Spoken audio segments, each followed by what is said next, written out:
Winds were out of the southwest at 13 knots, with gusts as high as 17 knots. The water level was 0.11 feet below mean sea level. At Ingleside, the air temperature was 84 degrees. Any second now. Out of the south at 11 knots, with gusts as high as 14 knots.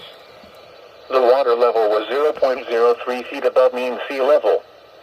At Packery Channel, the air temperature was 85 degrees. The water temperature was 80 degrees. Winds were out of the southeast at 10 knots, with gusts as high as 14 knots. There we go.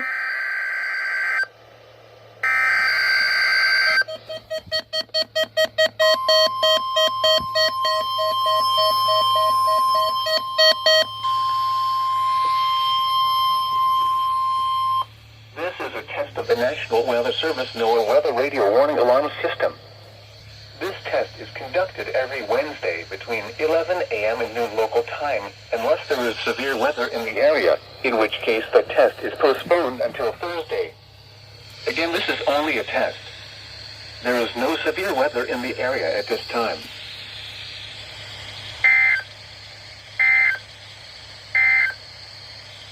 Here is the 10 a.m. Marine Roundup for the coastal bend. The following data are raw and unverified. Nice.